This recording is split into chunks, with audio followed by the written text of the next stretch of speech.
विष्णु गुरुर्देव महेश्वर गुरु साक्षात परब्रह्म तस्मै श्री गुरुवे नमः। आजकेर এই পূর্ণ অনুষ্ঠানের যারা আয়োজক যিনি হরিচাঁদ বিশ্বাস মহোদয়, তার আন্তরিকতা, সনাতন ধর্ম প্রচার প্রসার সমিতির যারা এখানে সাহায্য করেছেন তাদেরকে আন্তরিক শ্রদ্ধা নিবেদন করছি। এই পূর্ণ অনুষ্ঠানকে কেন্দ্র করে অনেক সাধু সন্ন্যাসীরা এসছেন, যারা নহে ধন নহে মান, জীবনের সর্বাপেক্ষা প্রিয় বস্তু করিয়া ইন্ধন, জ্বালাইছে হোম উদাসন ত্যাগব্রতী সন্ন্যাসী, গৈরিক বস্ত্রধারী সন্ন্যাসী, ত্যাগের মন্ত্রে দীক্ষিত যারা মানুষ তারা নয়, মানুষের বেশে দিয়ে যায় তারা দেবতার পরিচয়। এহেন দেব শিশুগণ আপনাদের সামনে উপস্থিত হয়েছেন, তাদের সশ্রদ্ধ প্রণাম। ধর্মপ্রেমী রাষ্ট্রপ্রেমী ভ্রাত এবং ভগিনীগণ, সনাতন ধর্মের শ্রীমদ্ ভগবদ্ গীতা তাকে কেন্দ্র করে অনুষ্ঠান সারা ভারতবর্ষব্যাপী এই শুরু হয়েছিল নবদ্বীপ ধাম, যেখানে মহাপ্রভুর আবির্ভাব, তার আশীর্বাদ নিয়ে আমরা শুরু করেছিলাম নবদ্বীপ ধামে ৫,০০০ কণ্ঠ, সেখানে ছাড়িয়ে গিয়েছিল ৬,০০০-এর বেশি। পরবর্তীকালে ব্রিগেড প্যারেড গ্রাউন্ড সরকারের নানা রকম বাধা সত্ত্বেও সেখানে ১,৩৭,০০০ মানুষ উপস্থিত হয়েছিলেন। পরবর্তীকালে উত্তরবঙ্গ, সেখানেও ১,২৭,০০০। এরপরে 7ই ডিসেম্বর কলকাতা ব্রিগেড প্যারেড গ্রাউন্ডে ৫ লক্ষ লোকের সমাবেশের আয়োজন করেছে গীতা পাঠ। সমস্ত সাধু সন্ন্যাসীদের আহ্বানে সনাতন ধর্মের মানুষ মনে করে তারা নিজেদের পকেটের পয়সা খরচা করে, খাবারের ব্যবস্থা, যাতায়াতের কোনো ব্যবস্থা ছিল না, ৫ লক্ষ লোক সেখানে উপস্থিত হয়েছিলেন।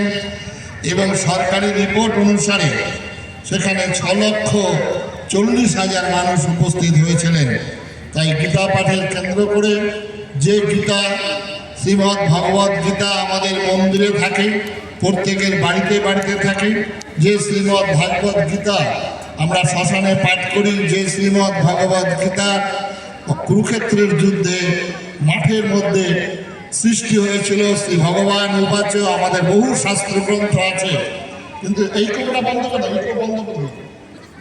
বহু শাস্ত্রগ্রন্থ আছে, সেগুলো ঋষির উবাচ, ব্রহ্ম উবাচ, মুনির উবাচ, কিন্তু একমাত্র ধর্মগ্রন্থ শ্রীমদ্ ভগবদ্ গীতা শ্রী ভগবান উবাচ। কেন এই গীতা? তার জন্যে নজরুল একজন কবি, যিনি একজন মুসলমান লেখক, বিদ্রোহী কবি, তিনি বললেন, হে পার্থ সারথি বাজাও বাজাও তব পাঞ্চজন্য শঙ্খ, ধনুকেরই টঙ্কার হানো হানো, গীতার মন্ত্রে জীবন দান। কেন বললেন? তিনি তো বলতেই পারতেন বাইবেলের মন্ত্রে, তিনি তো বলতেই পারতেন কোরআনের মন্ত্রে। কেন বললেন শ্রীমদ্ ভগবদ্ গীতা? শ্রীমদ্ ভগবদ্ গীতা এমন একটি গ্রন্থ পৃথিবীর সমস্ত মানুষের কল্যাণে নিয়োজিত। শ্রীমদ্ ভগবদ্ গীতা জাতি, ধর্ম, বর্ণ, রাজনৈতিক দল মত নির্বিশেষে যে কোনো মতভাবী, যে কোনো বৃত্তিধারী সবার জন্য শ্রীমদ্ ভগবদ্ গীতা। শ্রীমদ্ ভগবদ্ গীতা একটা বালক থেকে যুবক, যুবক থেকে বৃদ্ধ, শ্মশান যাত্রী। শ্রীমদ্ ভগবদ্ গীতা সধবা থেকে বিধবা সবার জন্য শ্রীমদ্ ভগবদ্ গীতা। একজন গৃহী, একজন সন্ন্যাসী, একজন ভক্ত, সবার জন্য শ্রীমদ্ ভগবদ্ গীতা। এই শ্রীমদ্ ভগবদ্ গীতা বিনা তেলের প্রদীপ, তার জন্যই শ্রীমদ্ ভগবদ্ গীতা পৃথিবীর সমস্ত ভাষায় ট্রান্সলেট হয়েছে শ্রীমদ্ ভগবদ্ গীতা। এই শ্রীমদ্ ভগবদ্ গীতা শুধুমাত্র সাধকের হৃদয়ের বৃদ্ধির জন্য নয়, সাধকের তপস্যার জন্য নয়, সাধকের মনের শান্তির জন্য শুধু নয়, শ্রীমদ্ ভগবদ্ গীতা স্বাধীনতার আন্দোলনে ঊনবিংশ শতাব্দীর নবজাগরণে বাংলা মায়ের দামাল সন্তানরা এই শ্রীমদ্ ভগবদ্ গীতা বুকে হাতে নিয়ে বলেছিলেন, ওই ব্রিটিশকে দেখা ভয়, ও ভয়ে কম্পিত নয় আমার হৃদয়। এই শ্রীমদ্ ভগবদ গীতাকে নিয়ে বাংলা মায়ের দামাল সন্তানরা হাসতে হাসতে ফাঁসি কাষ্ঠকে চুম্বন করেছিলেন, বুকের টাইয়া রক্ত ঝলকে ঝলকে ঢেলে দিয়েছিলেন। এই শ্রীমদ্ ভগবদ গীতা পাঠ করে ক্ষুদিরাম বলেছিলেন, হাসি হাসি করবো ফাঁসি, দেখবে ভারতবাসী, একবার বিদায় দাও গো মা, ঘুরে আসি। আমরা যারা বর্তমান প্রজন্মের ভাবি লাল ঝান্ডা নিয়ে ঝিঙ্গা ভাত মাছ ভাতের স্লোগান দিয়ে আমাদের দেশটা স্বাধীন হয়েছিল, ভুল। আমাদের দেশটা স্বাধীন হয়েছিল বন্দে মাতরম মুখে ধরে, আর বুকেতে ছিল শ্রীমদ্ ভগবদ গীতা, তবেই দেশটা স্বাধীন হয়েছিল। আজকের এই পবিত্র নেতাজির সঙ্গ দেখছি এখানে, যে আমাদের বাংলার আজকে এই দুর্দিন সভাপতি মহোদয় বক্তব্য রাখতে গিয়ে আবেগ ঘন কণ্ঠে বলেছিলেন, হিন্দুদের এই চরম দুর্দিন আসছে, এই দুর্দিনে আমাদের করণীয় কি, সে কথাটাও কিছুটা আভাস দিয়েছিলেন। আজকে আমাদের এই বাংলার স্বাধীনতার আন্দোলনে যারা সবার থেকে বেশি আন্দামান জেলে এখনো নামগুলো আছে বাংলার, এবং পূর্ববঙ্গ, মেদিনীপুর, তারপরে পাঞ্জাব, মহারাষ্ট্র, যারা এখনো বলেন দাঁড়িয়ে যে আমাদের উভয় সম্প্রদায়ের আত্মদানে, উভয় সম্প্রদায়ের ত্যাগে, উভয় সম্প্রদায়ের আত্মবলিদানে দেশ স্বাধীন হয়েছিল। কত বড় মিথ্যা, কত বড় ধাপ্পা! আপনারা যদি আন্দামান জেলে যান, সেখানে গিয়ে প্রমাণটা পাবেন, বুঝতে পারবেন সেখানে নামগুলো কার রয়েছে। তা আজকে শিক্ষায়, দীক্ষায়, শিল্পে, সাহিত্যে বাংলা ছিল সবার শ্রেষ্ঠ। যে বাঙালি কখনো মাথা নত করেনি, সেই বাংলার আজকে এই দুর্দশার কারণ কি? আমি চিন্তা করছিলাম যে বাংলার ইস্কন, মায়াপুর, সারা পৃথিবীব্যাপী সেই মায়াপুরের প্রভাব প্রতিপত্তি, শিষ্য ভক্তের, তার প্রতিষ্ঠাতা একজন বাঙালি। রামকৃষ্ণ মিশন, যে রামকৃষ্ণ মিশন সারা ভারতবর্ষের বাইরেও রয়েছেন, তারও প্রতিষ্ঠাতা একজন বাঙালি। আর যে প্রতিষ্ঠানের আমি ভারত সেবাশ্রম সংঘ, তারও প্রতিষ্ঠাতা একজন বাঙালি। তাহলে হেন বাঙালির এই দুর্দশা কেন? কারণ আমরা যে দলটা প্রথম দেশ বিভাজনের মধ্যে দিয়ে দেশ স্বাধীন হলো, সেই দলের যিনি প্রধান আমাদেরকে স্তোত্র বাক্য দিয়েছিলেন, কি বলেছিলেন? Demand for Pakistan, it is fantastic nonsense. আরেকজন বললেন যে you come in Pakistan shall come on my dead body. দেশ স্বাধীন হলো, লালকেল্লা দিল্লির আলোর রোশনাই জ্বালিয়ে লাল কার্পেটে পড়ে উঠলেন আমাদের তদানীন্তনকালের প্রধানমন্ত্রী জওহরলাল নেহরু। এই জওহরলাল নেহরু 1 ঘন্টা 45 মিনিট বক্তব্য রেখেছিলেন। একবারের জন্য উচ্চারণ করেননি আমার পূর্ববঙ্গের হতভাগা হিন্দুদের জন্য, যারা 14 পুরুষের ভিটামাটি ছেড়ে শিয়াল কুকুরের মতো পালিয়ে এসেছিল, তাদের নাম একবারে উচ্চারণ করেননি। আমরা বাঙালি, সেই দলটাকে রেখে দিলাম।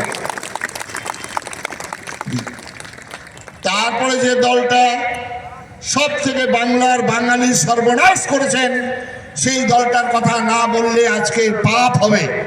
সেই দলটা হচ্ছে আমাদের যারা মার্ক্সবাদের কথা বলেছিলেন, তাদেরকে আমরা রেখে দিলাম প্রায় 4 দশক যাবৎ।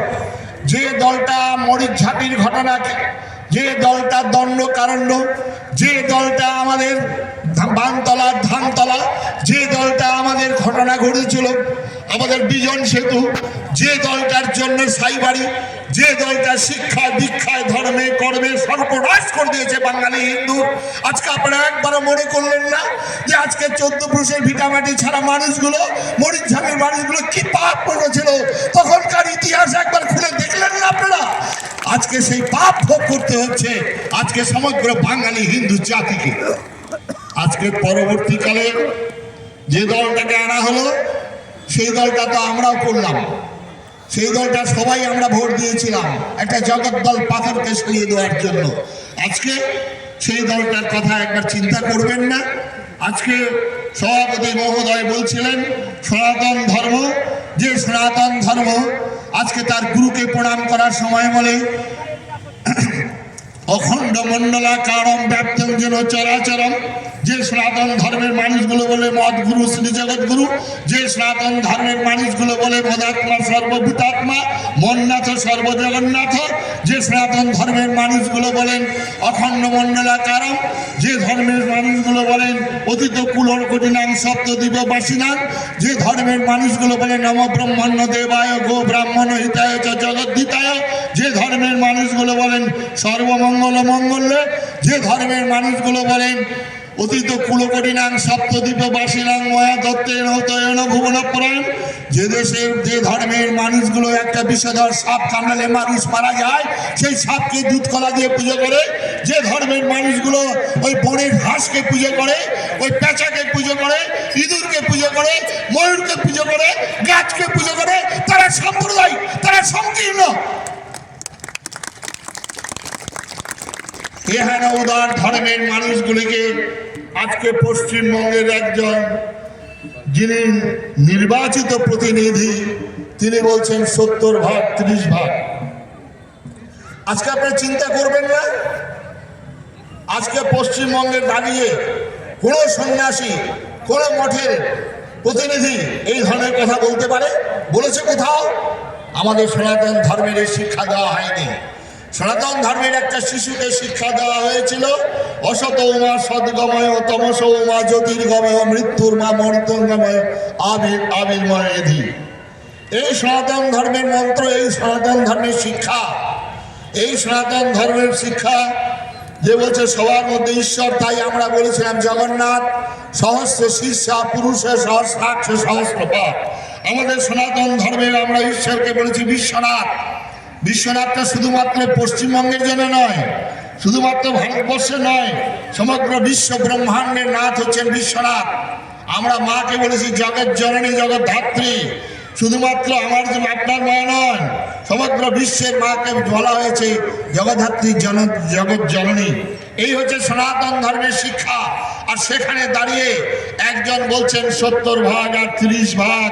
এবারে আপনারা চিন্তা করবেন, তারপরে আরেকজন দাঁড়িয়ে আগে কহ আর এ তো গেলেই 70 ভাগ 30 ভাগ, 2 ঘন্টা লাগবে না, দিদির যদি কৃপা হয় 1 ঘন্টায় আমাদের খতম করে দিতে পারে। কিন্তু আজকে যেদিন আরেকজন বললেন যারা ইসলাম ধর্ম গ্রহণ করেনি, যারা ইসলাম ধর্মে জন্মগ্রহণ করেনি তারা হতভাগা দুর্ভাগা। আজকে আপনারা টিএমসি হিন্দু, আজকে কংগ্রেস হিন্দু, আজকে আরএসপি হিন্দু, আপনারা প্রতিবাদ করবেন না।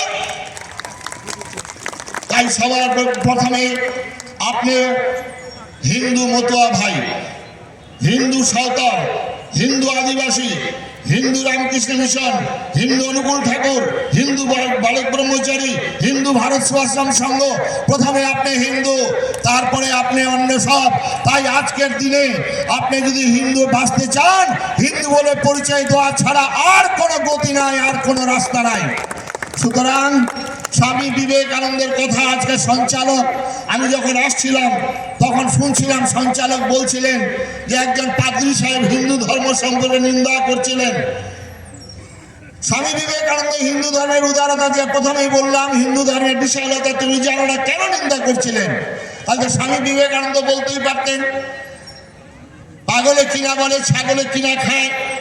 স্বামী বিবেকানন্দ বলতেই পারতেন হাতি চলে বাজার মে কুত্তা বুকে লাখ হবে। তাহলে স্বামী বিবেকানন্দ তো বলতেই পারতেন আমার গুরু বলে গেছেন যত মত তত পথ। বিবেকানন্দ তখন জামার আস্তিনটা গুটিয়ে বলেছিলেন, সঞ্চালক বলছিল আমি শুনছিলাম, if you want what more you want the see. তুমি আর একটিবার আমার জন্মের সঙ্গে ধর্ম সম্পর্কে নিন্দা করো, এক ঘুষিতে তোমাকে সমুদ্রে যাত্র করবো। আজকের পশ্চিমবঙ্গে দাঁড়িয়ে এই মাঠে গীতা পাঠের আসনে দাঁড়িয়ে আজকে বলতে হবে is what we want, strength strength strength, শক্তি শক্তি শক্তি। টলারেশন অনেক হয়ে গেছে। Hindus must be aggressive but little fanatic. আজকের পশ্চিমবঙ্গে দাঁড়িয়ে আমাদের হিন্দু মা ভাই বোনদের উদ্দেশ্যে এই প্রার্থনাই করব, শক্তি ছাড়া ভগবান কৃষ্ণ গীতাখানা পড়লেন, গীতার প্রথম শ্লোকেই বলেছেন ধর্মক্ষেত্রে কুরুক্ষেত্রে সমবেতা যুযুৎসব। ধর্ম হচ্ছে ভারতবর্ষের প্রাণ। তাই ধর্মই আমাদের জীবনের শুরু, ধর্মই আমাদের জীবনের শেষ। তারপরে হচ্ছেন আমাদের গীতায় ভগবান কৃষ্ণ তার সমস্ত গীতাখানা শোনার পর ধৃতরাষ্ট্র জিজ্ঞাসা করছেন, তুমি এই গীতাটা দেখলে, পড়লে, শুনলে, তোমার দৃষ্টিতে কি বলবে? তখন সঞ্জয়কে জিজ্ঞাসা করছেন। সঞ্জয় বললেন, যত্র যোগেশ্বর কৃষ্ণ, যত্র পার্থ ধনুর্ধর, তত্র শ্রী বিজয় ভূতি ধ্রুবা নীতির মতির মহ। সেখানে শুধু পার্থের কথা বলেননি, বলতেই পারতেন রাধা রাধা রাধা বলতে পারতেন, বললেন না। জয়টা আসবে কোথার থেকে? জয়টা আসবে ধনুর্বাণধারী পার্থ থাকলে, তবে বিজয়ের লক্ষ্মী শ্রী বিরাজ করবে। তাই আমাদের একদিকে শাস্ত্র আর একদিকে অস্ত্র। তাই ভগবান রামচন্দ্র যারা জয় শ্রীরাম বলছেন আজকে সর্বত্র, ভগবান রামচন্দ্রের আদর্শ যেমন গ্রহণ করবেন, আর ভগবান রামচন্দ্রের হাতের ঠিক ধনুক প্রত্যেকের বাড়িতে বাড়িতে রাখতে হবে। এটাই হচ্ছে রামায়ণের শিক্ষা। তারপরে মহাভারতের ভগবান কৃষ্ণ, সেখানেও কৃষ্ণকে তো আমরা বানিয়ে দিলাম ননীচোরা আর বসনচোরা। সারা জীবন তিনি খালি মেয়েদের পিছনেই ঘুরঘুর করেছেন। মায়েরা স্নান করলেন, কাপড়গুলো তুলে রেখে দেন হিন্দুর ভগবান। আর বিধর্মীরা আমাদের আজকে যারা সমালোচক, তারা বলছেন দেখো হিন্দু ভগবানের কাজ। কোন শাস্ত্রে কোনো জায়গায় এসব নেই। ভগবান শ্রীকৃষ্ণ নিজেই বলেছেন, পরিত্রাণায় সাধুনাং বিনাশায় যে দুষ্কৃতাং, বিনাশ কথাটা ব্যবহার করেছেন। বিনাশ কখনো মালা চন্দনের মধ্যে দিয়ে হয় না, বিনাশ কখনো লীলা কীর্তনে আসে না। বিনাশটা ব্যবহার করতে গেলে তাকে শক্তি ধারণ করতে হবে। তার জন্য বৃন্দাবনে যারা বলেন মাধুর্য লীলার কথা, আর বৃন্দাবনেই ভগবানের প্রকাশ, সেখানেই তিনি প্রথম বধ করছেন পুতনা, তারপরে অগাসুর বগাসুর কালিয়ানাগ দমন, নিজের বাবাকে হত্যা করছেন। ভগবান শ্রীকৃষ্ণ কুরুক্ষেত্রের যুদ্ধে খালি ন্যায় আশ্রয় গ্রহণ করেননি, সেখানে ছল বল কৌশল প্রয়োগ করেছেন। তাই আজকের বাঙালি হিন্দুদের কোথাও বা প্রতিরোধ করতে হবে, কোথাও বা প্রতিবাদ করতে হবে, কোথাও বা প্রতিশোধ কল্পে ঝাঁপিয়ে পড়তে হবে। তাহলে কোন লীলা কীর্তন করবেন, কোন গীতা পাঠ করবেন ধুলিয়ানে গিয়ে, কোন মানব গীতা পাঠ করবেন আপনি মথুরাবাড়ি মালদাতে গিয়ে? এই দেগঙ্গায় আমি এসেছিলাম, কেমন গীতা পাঠ করবেন দেগঙ্গাবাসীদের কাছে? আজকে সেই শ্রীমদ্ ভগবদ গীতার সেই শ্লোক আজকে প্রত্যেকে ধারণ করুন। ক্লৈবং মাস্মগমঃ পার্থ নৈতত্ত্বয় পদ্ধতে ক্ষুদ্রং হৃদয়ং দুর্বলং ত্যক্ত উত্তিষ্ঠ পরম তপঃ অথো বা প্রাপ্স্যসি স্বর্গং জিত্বা বা বক্ষ্যসি মহিম অথো চেত্তাইনং ধর্মং সংগ্রামং ন করিষ্যসি ততো স্বধর্মং কীর্তিঞ্চুয়া হিত্বা পাপং অবাপ্স্যসি। এটাই হচ্ছে গীতার মর্ম কথা। ওঠো, অন্যায়ের বিরুদ্ধে অস্ত্র ধারণ করো, অসত্যের বিরুদ্ধে সত্যকে প্রতিষ্ঠা করা, অধর্মের বিরুদ্ধে ধর্মকে প্রতিষ্ঠা করা। তোমার প্রাপ্য রাজ্য, সেই রাজ্যটাকে উদ্ধার করার জন্য তোমাকে প্রয়োজন হলে ছল, প্রয়োজন হলে কৌশল, প্রয়োজন হলে বল প্রয়োগ করতে হবে। অর্জুনকে শেখাচ্ছেন কুরুক্ষেত্রের যুদ্ধে হিন্দুর ভগবান মিথ্যা কথা বলাচ্ছেন। কেন? লক্ষ্য হচ্ছে ধর্মরাষ্ট্র সংগঠন। সুতরাং আজকে বাংলার এই দুর্দিনে দাঁড়িয়ে আপনারা প্রতিজ্ঞা গ্রহণ করুন। মহাপ্রভুর কথা আমাদের শ্রদ্ধেয় সঞ্জয় শাস্ত্রীজি বক্তব্য রাখবেন। আমাকে আরেকটা জায়গায় যেতে হবে, তাই আমরা বাঙালি হিন্দুরা যারা মুখ থাকতে বলতে পারে না তারা বোবা, যারা চোখ থাকতে দেখে না তারা অন্ধ, যারা কান থাকতে শুনতে পায় না তারা কারা? আমরা এতদিন বাঙালি হিন্দুরা আমরা অন্ধ, আমরা বোবা, আমরা কালা হয়েছি। তাই হিন্দু যদি বাঁচতে চাও, হিন্দু বলে পরিচয় দাও। হিন্দুর দাবি, হিন্দুর মান, হিন্দুর অধিকার এক চুল ছাড়িব না। প্রতিজ্ঞায় আমার বক্তব্যের অনেক ছিল, দীর্ঘায়িত করা যাবে না, কারণ এই 26 সালে লাস্ট ট্রেন। এরপরে ট্রেন পাবেন কিনা সন্দেহ আছে। সুতরাং রামচন্দ্রের 14 বছর বনবাসের পরিসমাপ্তি ঘোষণা আমরা ব্রিগেড প্যারেড গ্রাউন্ডে করেছিলাম। তাই আসুন, কোনো বিদ্বেষ নয়, আজকে বাঁচার জন্য এ পথ ছাড়া আর কোনো পথ নেই। শান্তির ললিত বাণী রবীন্দ্রনাথের মতো কবিতা, রবীন্দ্রনাথের মতো কবি তিনিও বাধ্য হলেন কবিতা লিখতে যে শান্তির ললিত বাণী শুনাইবে ব্যর্থ পরিহাস, দানবের সাথে সংগ্রামের তরে প্রস্তুত